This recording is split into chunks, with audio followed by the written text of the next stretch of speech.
continue to talk while it's live streaming. Okay. Welcome back to another episode here on Hacks and Hobbies. It's Junaid, like lemonade on the podcast. Today we've got an exciting new guest, and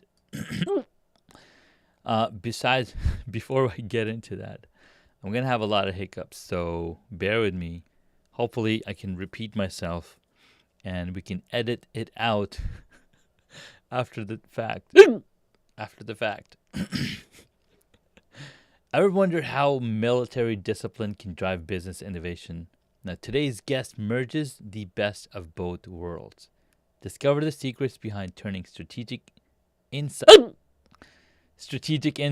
into 7 and 8 figure growth from someone who's done it repeatedly. Today we're diving into strategic innovation and military discipline with Justin Spears, founder of MXI Consulting.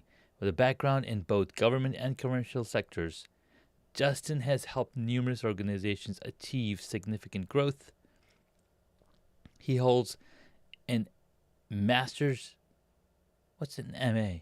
Master's in Masters of Arts. Master of Arts in Intellectual Leadership and MBA in Entrepreneurship and Innovation. Justin, thank you so much for joining us. Hey, I'm happy to be on, brother. You and your hiccups, I'm here for you. Me and my hiccups, man. So what's funny is that Justin and I, we met through LinkedIn, and we were just chatting back and forth. He appreciated that, I can't remember how we got connected like further on, but we've been talking back and forth. And as we're going forward, I was like, hey, Justin, you know what? We met in person at Podfest. That's what I was going to say we met in Podfest down here in Orlando, Podfest 24. That's right. We met at Podfest 24. We were just hanging out by the Owl booth, and we connected through LinkedIn, and we're like, hey, let's have a conversation, because why not? You know, there's so many people out in the world, and we are doing some amazing things. So why not continue to move that baton forward and bring that connection together? So Justin, how do you apply military precision to drive business innovation? Yeah, so a lot of it comes from strategy. You know, in the military, I had a great opportunity to learn, while I was serving as a hospital corpsman aerospace medicine technician. I got to my first duty station there, and, there was a lot of process improvements. It was a lot of, understanding workflows, standard operating procedures, things like that, a lot of organizational management. And I found some discrepancies there. And so it led me to going to a lot of schools while I was in the military, picking up a huge problem that was in front of me. And, the solution to that problem was actually creating 3 new departments for our division. And then, and in doing so, I was able to design them, implement them, evaluate them, and then pass them off to other people to manage.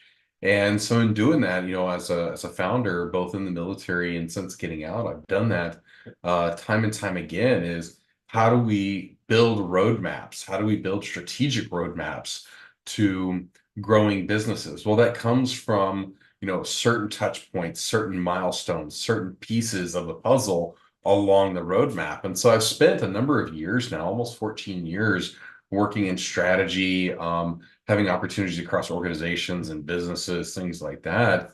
And even since getting out, I've been out actually 10 years. This Christmas will be 10 years. And so I've done this at universities, a K through 12 charter school that I started, software companies, holistic wellness storefronts. A lot of it comes down to, what I found through failures and successes, put them together in this roadmap of what really works. So I've got a 9-point roadmap that's very strategic, very tactical. And a lot of it comes from what I started doing in the military to taking that into the civilian world and trying the same thing and finding, hey, it actually works out here too. And this side, it helps people's private businesses. It helps people's nonprofits as well. Man, that's really powerful. And as you bring these disciplines, this military disciplines to the private space, I'm sure people are like, wow, I didn't think that this could work in the private space. How how has that and please please apologize, please accept my apologies. How has that influenced your approach to strategic innovation? Because I'm sure you're you're continually innovating as well. Yeah, so and that's the key thing, especially with any kind of business, is continuous innovation. I have a passion for helping entrepreneurs. I'm an entrepreneur myself. Founding MXI Consulting, founding a charter school. So my passion is really helping them understand what entrepreneurship means and what continuous innovation means, or I call strategic innovation. And so through innovation, like I really try and spend a lot of time with clients and companies, helping them understand what it means to be agile in an industry, in an economy, in an environment, so that you have those pivot points where, we have a game plan and we're going to continue to evaluate it as we implement it. But also, as we evaluate it, we may not get the results we want, or maybe we get better results. Either way, you have that regular feedback loop in place of, hey, we're operating with surplus. Hey, we're operating in negative. What happened? Okay, let's fail fast, real quick, and let's pivot and invest in a different area, focus our strengths in a different area. Or hey, this is working really well. We're seeing dividends that we were not expecting. Hey, let's double down, let's triple down on this and ride this out. So let's continue to invest because this is actually working really well. It's kind of removing the philosophy of throw everything at the wall and hope something sticks. Okay, we've seen that in entrepreneurship and startups and small businesses for years, and I think it's a very grotesque error that is taught and spoke about in the entrepreneurship community, and I highly encourage people to stop doing that if they are. I tell people I'm not a fan of that. Rather, I like to take maybe two, three, maybe four things, and let's put the ammunition behind it. Let's put the investment behind it to build that out and build it out in a strategic and tactical manner so that we know why we're doing things, how we're doing it, when we're doing it, and how to evaluate and pivot along the way. I think that's a better business model. No, absolutely. I totally agree. That is a better business model when you're not just trying different things, but you're actually implementing what what really works. And military is a great example because the military has a very succinct, logical systemized system that has been working for years and years, and they've been really successful with that mindset. Yeah, I completely agree. And like I said, that's where I got my start from. I was learning this in the military, and then I had the fortunate events to be able to go to grad school after the military, where I did my MA in intellectual leadership, and then I also did my MBA in tech entrepreneurship and innovation. So, my passion has always been for helping other entrepreneurs. My goal is to help every entrepreneur that get a chance to work with take whatever their idea is, take it from ideation to monetization, make it sustainable, make it so it, impacts their families, their lifestyle, their communities, things like that. I think in a bigger picture here for sure. Let's take a deeper dive into MXI Consulting. What are some of the core services you provide, and how do you blend military discipline with business innovation in these services? Yeah, so a lot of what I do there, so we go back to strategy. Everything has to be done with strategy, and it's not just sitting around thinking like, oh, if we do this or this, it's actually putting pen to paper. So I guide every partner that I work with, every company that I work with, I teach them the methodologies and the discipline of writing down plans, document your plans. That way you know why you're doing anything that you're doing. Instead of, hey, I thought this was a good idea. Now we have a way to evaluate it. So whether it's a strategic plan, so say you have a 2 or 3 year strategic plan where you're looking to, grow for your next seed round of investment. You're in startup phase or scale up phase, which are the two main areas that we work with in companies. Is if they're first starting out and they don't want to throw everything at the wall. They want to know how to do it right the first time and be proactive rather than reactive in their business model. So that's the startup phase. And the scale up, say they're at 1 million, maybe a couple million a year, and things are working good. They've got a few efficiencies, and they're finally at that point with some products and services. They're ready to grow. They're ready to, 2, 3, 4, 10x their company based Mm-hmm. off of the foundation they already have. Well, it's the same philosophy, just at a different phase of Yeah. rather than, starting something new and going at it hard, let's know why we're doing it and how we're doing it. And so that strategic planning, you're building out your initiatives and your KPIs and things like that. But also, learning how to do strategic partnerships, how you evaluate partnerships, how you get into relationships that are mutually beneficial, things like that, both in the commercial and government space. So we guide technology development processes. We do go-to-market strategies. We help companies prepare for investment rounds. And we work in training and education spaces. We work in tech spaces. We work within the trades as well. Very large background in trades. And we work again in both the commercial and the government sectors.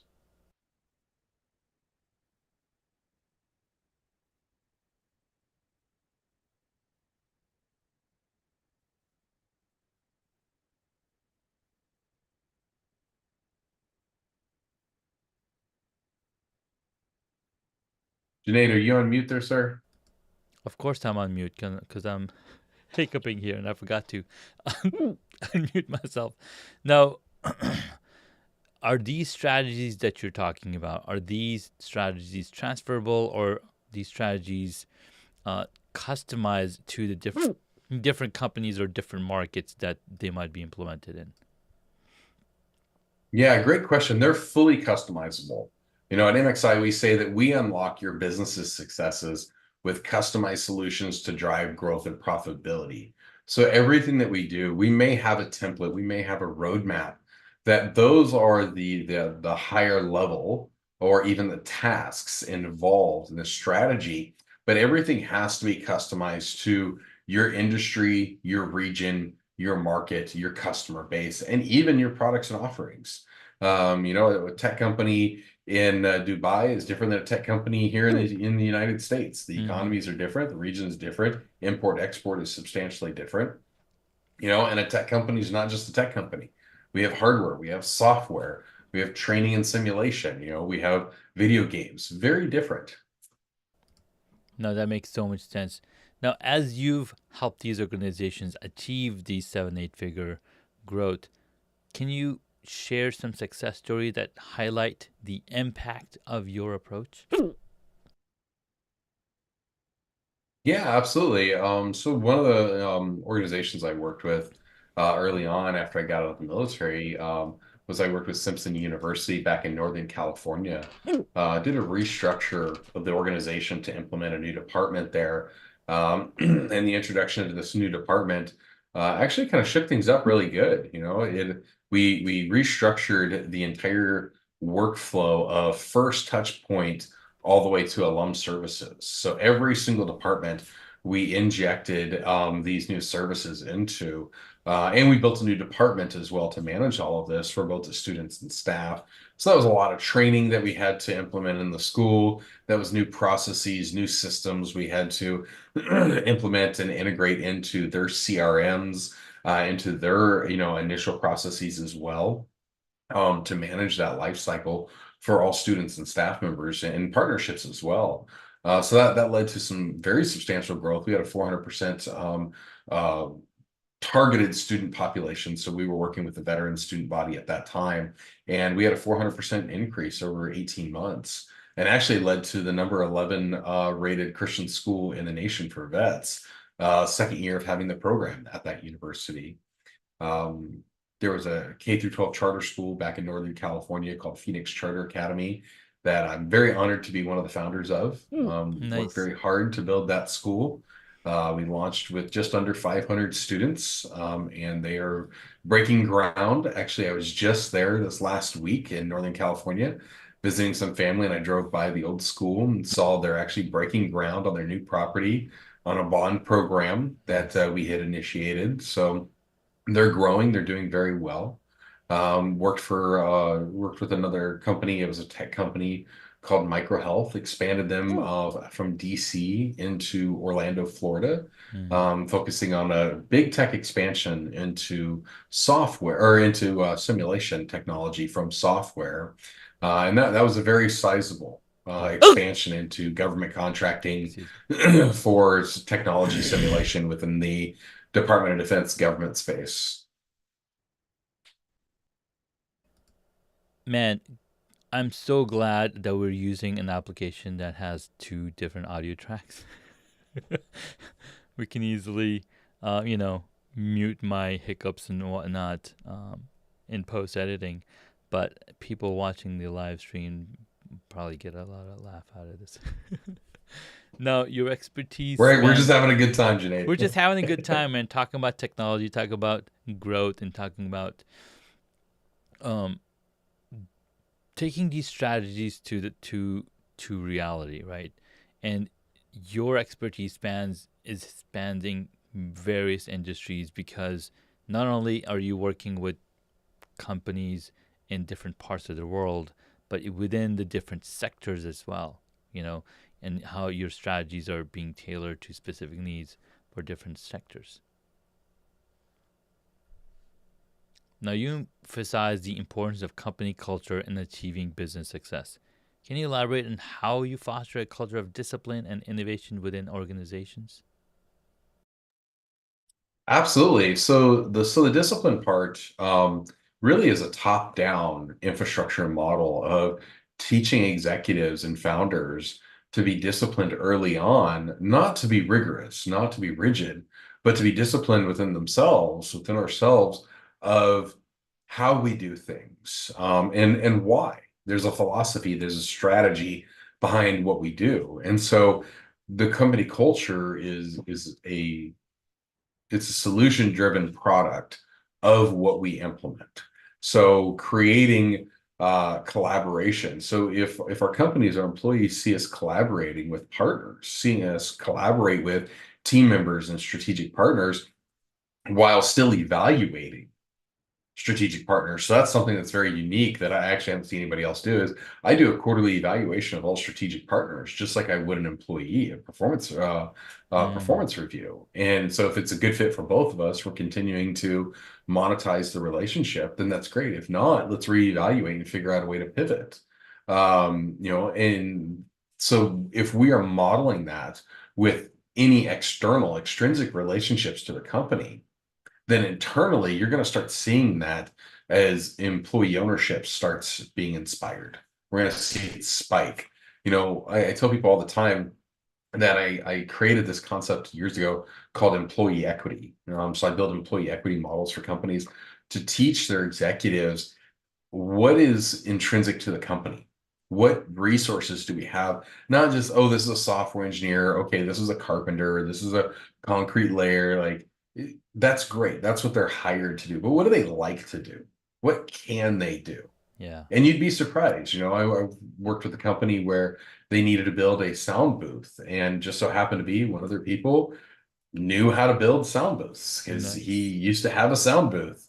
And it's like, wow, we don't have to spend, $100,000 bringing in a contractor to build a small, sound booth for voice overlays of media products. Mm-hmm. We can just do it in-house. We already have the person, and now it's even going to be a better product because it's their product that they built, and they get to take employee ownership. Yeah. So by discipline is teaching people a new way of how to do business. So, I kind of use the term a new mind of business a lot is how to changing people's thought processes of business to be more disciplined and being agile, being, internally focused within the company, using employee resources, using the company resources, but being very flexible as well. Man, that's so powerful. I love all of these things that you've been able to implement and teach and strategize for companies. It's no wonder people are coming to MXI Consulting and wanting to elevate and get to those 7 and 8 figures that they haven't been able to.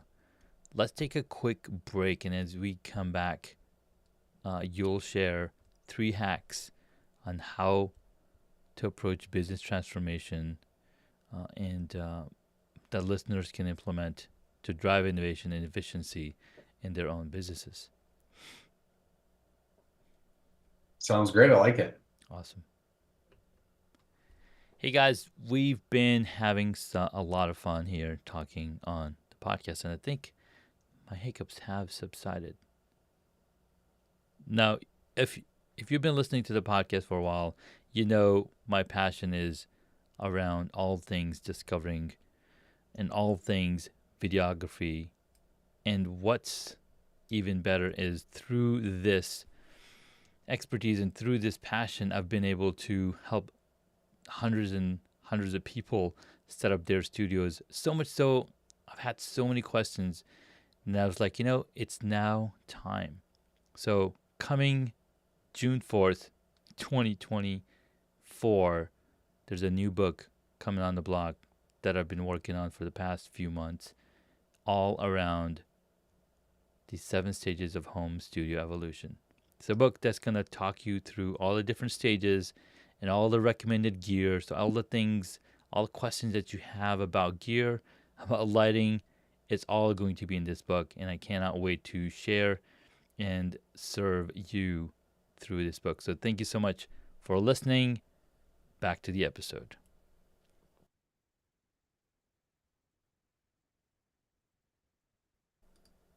Hey guys, welcome back. We've been talking with Justin here, Justin Spears from MXI Consulting, an amazing human being. He's worked with hundreds of companies and helped them innovate and bring efficiencies in their businesses. Justin, your approach to business transformation has helped many organizations achieve remarkable growth. Share with us the 3 actionable tips that our listeners can implement to drive innovation and efficiency in their own businesses. Yeah, so three very innovative hacks that I use in every strategy I use in every business growth model. One, get organized. Okay, get organized, build out your models, build out your repositories, build out your workflows, build out your standard operating procedures. It's incredibly crucial in your business. Um, without organization, you don't know how you're doing things. You may know why, but you don't know how. And so every time that you do them, you're going to have to figure out that how all over again. So let's stop reinventing the wheel and let's get organized and let's stay organized. The other is partnerships. Get yourself surrounded with strategic partners, not people that it's fun to do business with. Yes, you've got a great large network, but people that you actually run the business gamut with, people that are going after shoulder industries, going after similar industries, that people that you're going after product development with, people that you're taking products to market with, looking to build pipelines with, people that you actually do business with, and evaluate them. Regularly evaluate your partnerships. That's the difference between a partnership and a strategic partnership, is the ability and the commitment to evaluate them. Third is follow a roadmap. So everything has a process. In that process, though, you need that standardization. That's not an SOP or standard operating procedure for one process. That's for your whole business. So in that roadmap, you've got to follow. And this is actually one of the things, Junaid, I'll interrupt myself for a minute. I'm giving away as a freebie to everybody on the call here is if you go, the URL up there, go.mxiconsulting.com/hacks and hobbies freebie. I'm giving away a freebie roadmap to all my hacks and hobbies peeps out there. Follow this 9-step roadmap. This is key to building your businesses. It will help you create communication touch points, feedback loops, know how you're doing what you're doing, evaluation processes along the way, and implementation models. And start rinse and recycling. That helps you to be agile in the business industry. It's kind of, it's a tech term that engineers have Yeah. been using for years, but it's a very sound philosophy in technology. And I'm trying to get more businesses to understand what it means to be agile. Hmm. And so I do that a lot with this roadmap that I'm giving out. I love that. I love that. So number one, get organized. Number two, get the people in there because those partnerships and those people are going to enable you to go farther, faster. And then number three, follow a roadmap. It's almost like you have a roadmap which says, hey, first month, this is what we're going to accomplish. Second month, this is what we're going to be accomplished. And how you're going to continue to innovate, continue to iterate. That's another terminology that we use in agile and software development. How do you continue to get better over time? And if you look at some of the apps that you've been using for years and years, there's a new update every single day or every single week. It's because those developers are continually adding features, removing bugs, fixing problems. And if you've used software, if you use now, a lot of people are using web apps, and those are also getting updated. We just don't see those updates as often as we would on apps that are running on our devices, smartphones and whatnot. So thank you for bringing the agile methodology, the Scrum the Scrum abilities to businesses because the idea is to fail fast. The idea is to fail, figure out the problem, fix it, and then go back to it. And people will actually love it. So, dude, I love those. Love those tips. Next up, we're gonna head on over to the fun 6 questions segment. We call it the rapid fire fun. I keep changing name for it. I don't know. I need to fix. So let's get to We know need to get an just. acronym for it. I need an acronym for it, right? I just need a really Yeah. cool acronym for it. All right, let's get to know Justin a bit more personally with our rapid fire fun questions. Or rapid fire fun segment. I should probably put a comma in there. Justin, we have 6 quick questions on to end on a lighter note. Ready? Number one, what is the one hobby that you wish you got into? Dancing, hands Ooh, down. any type of dancing or Wish just any type of dancing, specifically West Coast swing. I think mm, it's the greatest dance I've ever discovered. My wife and I recently, actually in the last 2 years, got into dancing some ballroom and Latin. And nice? a year ago, we stepped away and jumped into West Coast swing, and it has consumed us. We're very passionate about it now. We have a lot of fun, and we're glad we finally did it. But we wish we had gotten into it a long time ago. I love it. The West Coast swing. I like it. Number two, what did you want to be when you were a child? A race car driver. Just Oh want to go man, fast. I want to go Yep. fast. Come on. I started building cars and motorcycles and trucks and tractors early on, growing up in a ranching community. Mm-hmm. And anything with a motor that we could, I mean, riding lawnmowers would make them fast, motorcycles, you name it. I have a lawnmower that you ride on, and I was kept thinking if I could make it go faster because I don't think it goes faster than 5 miles an hour. But if Oh, I, we could make it. We oh could yeah, make it. oh nice, I like it. We're gonna have some chats after this. Yes. Next up, what is your favorite movie or TV show?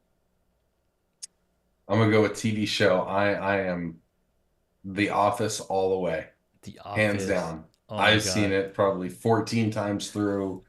I absolutely love it. Yeah, I'm Team Jim and Pam. I nice. love it. Yep. I don't think there's another team.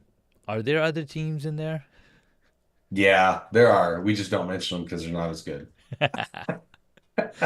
My favorite episode to date is when Jim buys those glasses. He wears the same shirt as Dwight. I know that. Yes, that one's good. My Right. my favorite is the fire alarm. The That's fire my alarm. favorite. What happens in Yes. there? Oh, they Dwight locks the door Uh, and pranks everybody with a fire alarm, but he actually starts a real fire. And so there's a scene where she throws the cat up in the ceiling uh. And then all of a sudden you see this cat screaming meow, falling out of the next ceiling tile Oh my over. god.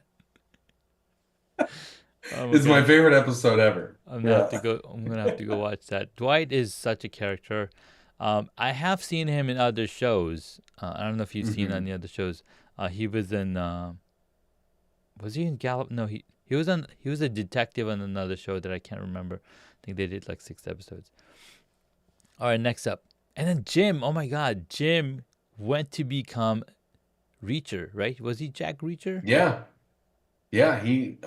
No, he wasn't No, Reacher. not Reacher. He Jack had Ryan. Jack Ryan. Jack Ryan. That's right. Yeah. Oh, He I did. love it. He played such a nice role there. I loved it. Yes. And if you've seen the End Game, he plays um, Fantastic Four or Mister Hmm. Fantastic in that one. Yep. Which takes us to the next question: what movie would you choose if you got to play a character in it? What movie would I choose if I got to play a character in it? Star Wars. Ooh, Let's go. Star Wars. Star Wars. Which character in Star Wars? Would you be like a Jedi? Oh, um, Would you be like man, uh, that's a tough the one. I think I'd have to be a Inquisitors? Wookiee. I think that might be a I given. think you'll fit right in with I your was just in amazing Star beard. Wars land yesterday at Yeah, Hollywood Studios, yeah, and you walk around and you see the big Wookiee walking around. And it's like, I yeah. think that might be my cousin. Uh, Nice. That's so cool. yeah, All right, next up, who is your favorite superhero? Spider-Man, hands down. Hands down. You know, I was just reading yesterday where they're working on Spider-Man 4 and now Hmm. Sony still has all the rights to Spider-Man. And I think they're thinking about bringing back the Tobey Maguire and Andrew Garfield for the Spider-Man 4 because they want to make a huge movie again, right? Bringing nostalgia. Whereas Kevin Yeah, Feige is like, no, no, no, we gotta set it grounded. We've escaped, like we've done everything now. Let's start yeah. kind of fresh. So we'll see what And he brought them happens. all together. He did bring them together. Yeah, he did. He did. So we'll see where it goes. It's gonna be really fun to watch that space. All right, man. Last question. If you were a board game, what would it be? Oh, Monopoly. Oh, that's But I gotta specify here because there's so many versions of Monopoly. there are Triopoly. Triopoly. It is. Ooh. I totally nerd out on Monopoly. I love Okay. it. I own way too many versions of it. Um, but Triopoly is 3 levels. Okay. Yes, it's a 3 level board game. It's amazing. I absolutely love it. I'm gonna have to check it out. Triopoly. I've been playing Monopoly Go. I spent a lot of time on it. Yep. I probably have like 2,000 rolls on my game right now. It's like yes, I'm Nice. gonna save those rolls Yes. for ages. Yeah. Yeah, we take Monopoly Go cards with us when we go out Yeah, to eat as a family, when we go hanging out on the road, things like so that. much Yeah. fun. I love it, dude. Dude, thank you so much for coming on. Where can my audience find you? LinkedIn, linkedin.com/in/Justin Spears. My newsletter's on there, Growth and Grit newsletter that comes out every other week. It's got links to both the LinkedIn company page for MXI Consulting as well as the Facebook page for MXI Consulting. Nice. Well, Justin, thank you so much for your time. This was a lot of fun. I appreciated all the strategies that you've shared with us and the free gift that you've also shared. We'll have all the links in the show notes so folks can get to it quickly. Thanks again so much, and we'll catch you in the next episode. Thanks, Junaid. Pleasure being on. Absolutely. Thanks, guys, for jumping in. This was a fun episode with Justin Spears. All right. We'll talk to you guys very soon and catch you in the next episode. If you have any questions or comments, please feel free to comment here. The stream is on live on LinkedIn, Facebook, and another platform. But yeah, we'll be out. Thanks so much.